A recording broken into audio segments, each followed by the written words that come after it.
How do they still exist? This is a video about like weird businesses that are seasonal or just like random, like Party City, Spirit Halloween, shit like that. Another cheats vid. Love this guy.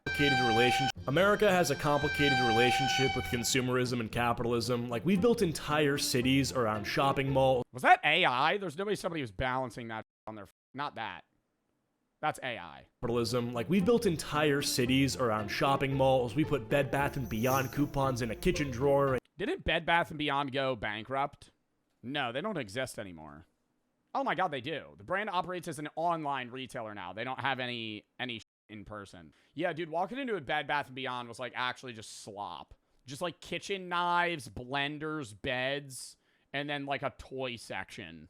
And never touched them for 6 years. We let Spirit Halloween squat inside dead storefronts. It's such a good business idea, though. Like, I used to think Spirit Halloween was dumb as f***, and I'm like, how are they in business? Bro, they pay little to no rent because they're filling, like, old Chuck E. Cheese's and Toys R Us and other companies that went bankrupt. So the renters just need somebody to pay them so they're not losing money. So they get it for dirt cheap. They're open from, like, August to, like, November or, like, late October. Probably, like, early mid-November. And then they just close. And then they open Spirit Christmas. And it's just, like, it's just easy churning, dude. And they sell $50 costumes like hotcakes, man. It's like shitty plastic, like Chinese-made goods that cost them $1 to make, and their margins are crazy. For 2 months. Why do we even subject ourselves? And everybody goes. Everybody goes. People go, oh, Spirit Halloween store. I'm pulling up.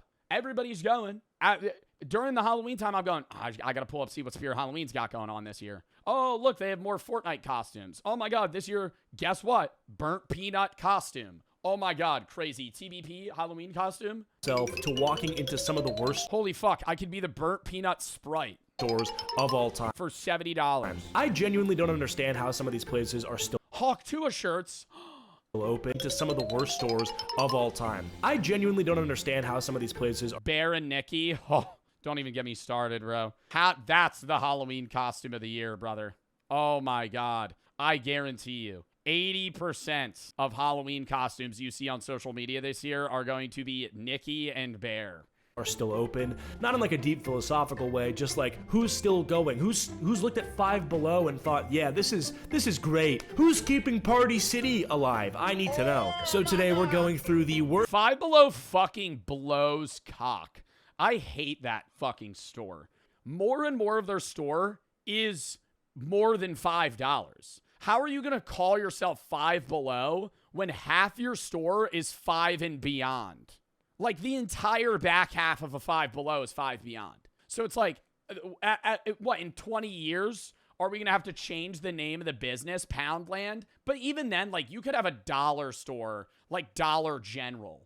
And it's just the majority of their items are cheaper, right? I respect a dollar store that sticks true to the idea. Like a Dollar Tree is like everything's $1.25. Respect it. City alive. I need to know. So today we're going through the worst stores to shop at. We're not just going to be like talking about the vibes, but actually bad, like overpriced, misleading, structurally confusing, or straight up unpleasant to exist inside of for more than 4 lids. Lids. I'm not going on a rant about lids again. That place is a money laundering front. Nobody's buying that many fucking flat brim hats in the Big 26. It's a stupid place at a mall, and all they sell is fucking hats and jerseys. Nobody's buying that shit. Minutes. Starting off, we've got Five Below. We're starting here because I feel personally wronged by this store, and I've been sitting on it. Their entire pitch, the only reason this place exists is in the name. Things cost $5 or below. No, but Five Below used to be a goated store 10 years ago, maybe 15 years ago. When I was a kid, Five Below was the spot. I would walk in, my mom would give me $5, and I could get 3 things. 3 cool things. I could get a pop gun with the little pop caps. You ever had those? That was the funnest shit ever. You had a little revolver, and you would shoot it, and it had the little pop guns that would, like, go pew, pew, pew, pew. I would have those.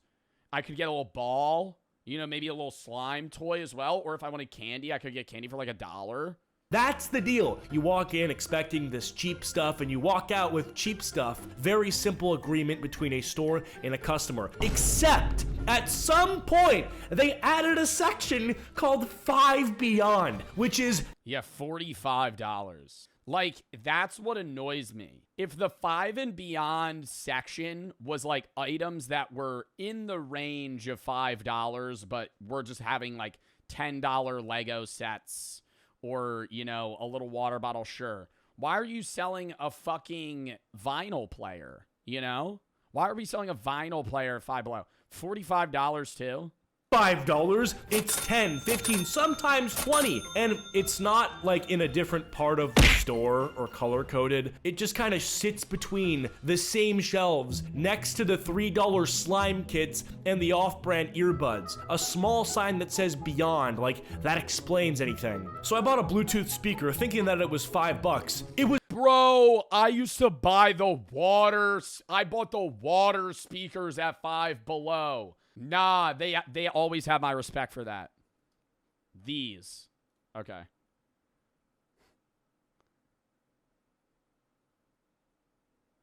That was the coolest thing ever. I'm telling you, for like hours, I would just play fucking Monster Cat songs and just stare at it. was 14. I felt like an idiot at the register. The cashier didn't say anything. I didn't say anything. I just paid it and left. And that's on me for not checking the tag. I just hate it so much. The stuff that is actually $5 is a real gamble. Sometimes you'll get something that's decent and you feel great about it. Like I bought like a phone stand one time and I still have it. It's totally fine. But I also bought a charger cable that stopped working before I got home. It did not survive the car ride. Didn't even make it to my house. The stores also always have at least one section that looks like it got hit by a tornado. It's always the half-empty shelves and you have the products in the wrong bins. One shoe on the floor that doesn't seem to belong to Or the shirts, bro. The shirts at a Five Below are all AI. any pair nearby. I think this just Because they don't have the money to get like IP and there's no shirts you're going to sell. They're like $5. has to do with the type of clientele that Five Below attracts. 13-year-olds coming from low-income households that love demolishing stores for some reason. Forget China. I'm pretty sure Five Below is where COVID started. Like, it was probably some toddler chewing on Yo, I never understand how they check this shit. Like, couldn't I don't like how businesses put these like summer toys and shit outside of the business. Like, couldn't I just walk up, take the volleyball, and fucking leave? Like, I haven't even entered the store. Like, I could just steal that shit. toddler chewing on some random thing and they got like a weird sickness from it and it spread across the country. So I don't hate this store, but I don't fully trust it either. Moving on, we've got GameStop. Now, GameStop has been dying for something like 8 years and it refuses— Oh, more, bro. What? I feel like GameStop started dying after the Xbox One and the PS4 release. Like, that was the start of the downfall. Once, like, most games became digital download instead of physical disc, it was just, what's the point in going to GameStop? Is to actually die, which is kind of impressive in a depressing way. Like, this company only exists at this point because it was like memed back into existence by the pump and dumping stock market thing with the help of Reddit. So I'm not sure what they exist for now. Like, I was there last month because They sell, I think they make a lot of money on like Funko Pops and they sell a lot of stuff outside of games for revenue. I wanted a physical copy of something I used to play when I was a kid, thinking that maybe they still have games there, but yeah, Pokemon cards. They sell like just stuff now. I was wrong. They have 3 employees on shift. One of the guys is helping someone, like explaining why the value of their $10,000 Pokemon card is $4. One of them is stocking shelves in the back, and there's like a third guy who's trying to help people get signed up for their GameStop monthly subscription. I told him I wasn't interested, and this guy told me about it anyway for like 90 seconds. There's a point system with discounts and trade-up bonuses, but it's $2,000. Yo, I fucking cut people off so quick when they pitch me that. Do you want to? No. Do you want to sign up for it? No. 26. I can't think. Because I know as an employee, they have to say it. So I immediately say no to save us both the time of going through that experience.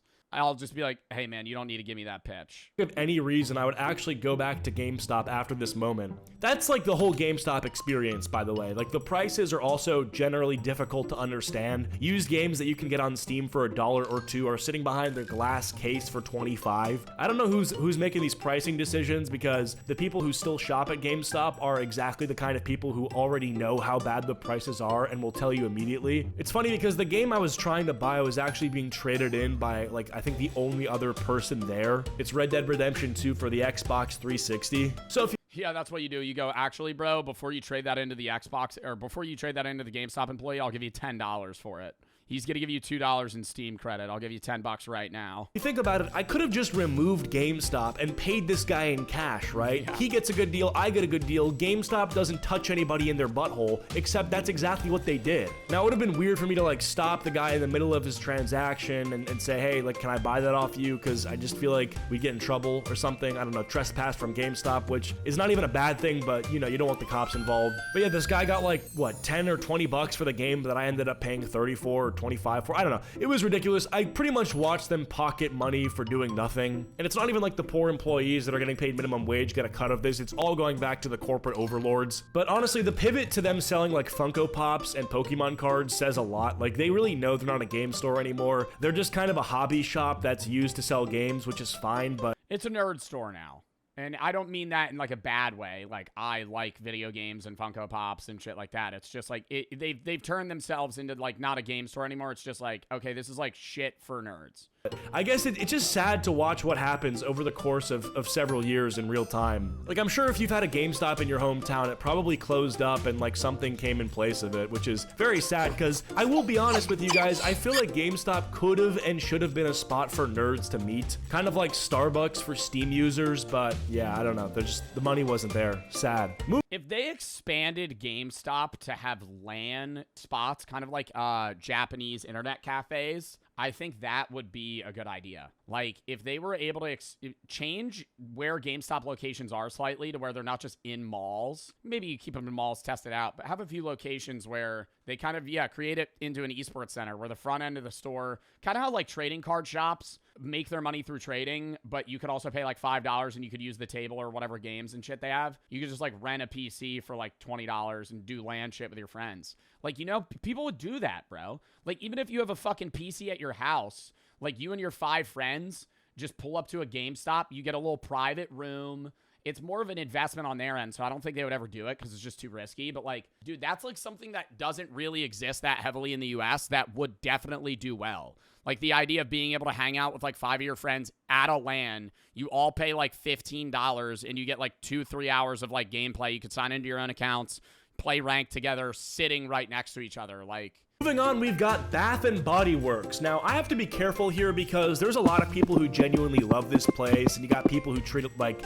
They got good products, but walking into a Bath and Body Works is like instant migraine. I can imagine a dog, something with like a higher sense of smell, being in a Bath and Body Works. Whenever there's a sale, it's a national It's like being overstimulated times 50. holiday. These girls know the candle names by heart, and I'm not trying to fight these people, so close your ears if you're one of them. But the pricing is designed to feel like a deal without actually being one. So do not ever go here if you are with a girl, because a candle is... Bro, yeah, they always be hitting you. Oh, if you get 5 candles, you get the 6th one free. If you buy 5 candles, you actually get a free hand soap and a set of individual soap bags that you could use to upgrade your shower game. somewhere around 20-something dollars normally, but if you buy 10, it drops to like 8 or 9 each. So the optimal move is to always buy in bulk, which means you're never just buying 1 candle, you're buying 10 candles, then some lotion, which is sitting on the table near the entrance, then like a wallflower, because like, you know, it was... Well, in their defense, Bath and Body Works is a store you go to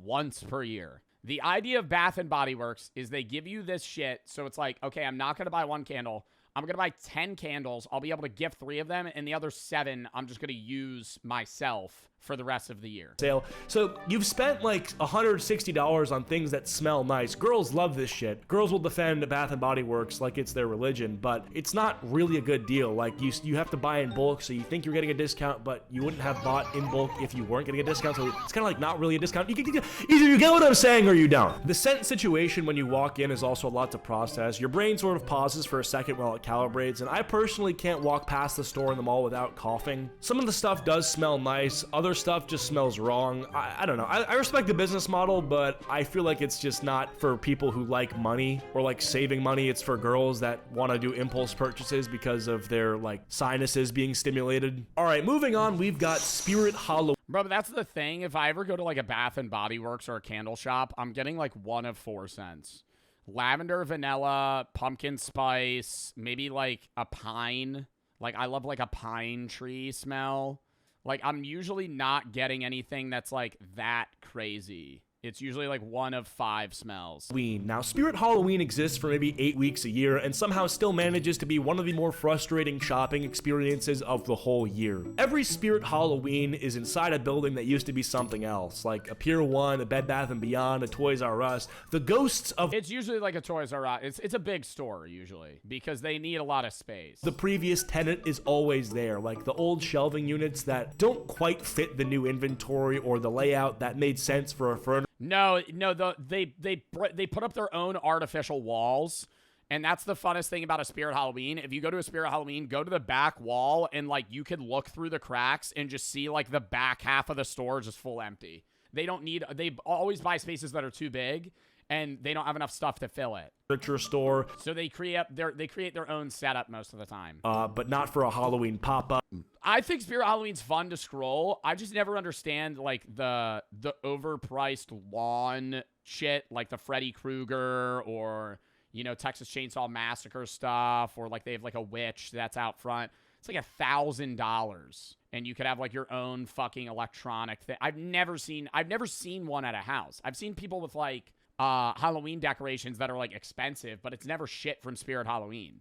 That like faint lingering smell of whatever used to live there. The costumes are way more expensive than they look. Like, why am I buying a $90 Halloween costume that is a thin piece of fabric? I could just throw on a little white bed sheet over my head and try to be a ghost, call it at that point. I just don't like it. Like a costume made of very thin material packed in a plastic bag that will not survive more than one wear. And if it has a licensing fee and isn't just some generic costume, then you're really fucked. Anything that's like Nintendo or DC or Marvel is gonna... Oh my god, you get a Mario fit, bro, that's gonna be $70. Be at least double what it should be. Yeah. I do like the vibe of Spirit Halloween. Like, I think it's just because I like Halloween in general. And the stores are cute. Like, every store has at least 3 motion sensor animatronics, like, placed specifically in walking paths just to, like, scare people or give grandmas heart attacks. So it's like, the potential's there. They just need to not be robbing everyone who walks in. It's weird because people have been saying, like, every year that Spirit Halloween is gonna collapse, but every year it comes back. Like, it's surviving the retail apocalypse by squatting inside dead storefronts for 8 weeks. Bro, it's not even surviving, bro. It's thriving. Like, I don't think people understand. Spirit Halloween makes money, dude.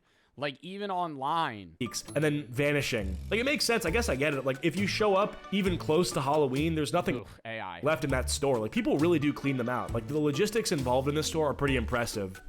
This store is honestly not that bad, just lower their prices. This next one is just Spirit Halloween, but 10 times worse, and I'm pretty sure most of these have gone out of business by now, but we're talking about parties. Whole Vids has had AI, yeah, but there's some dorks in my chat that are saying everything he's using is AI, and that's just not true. It's like literally like been like 6 images. City. This one has all of the inflated costs that Spirit Halloween has, but without any of the pizzazz. I cannot remember a single time I left. Yeah, Party City's a sad place to be.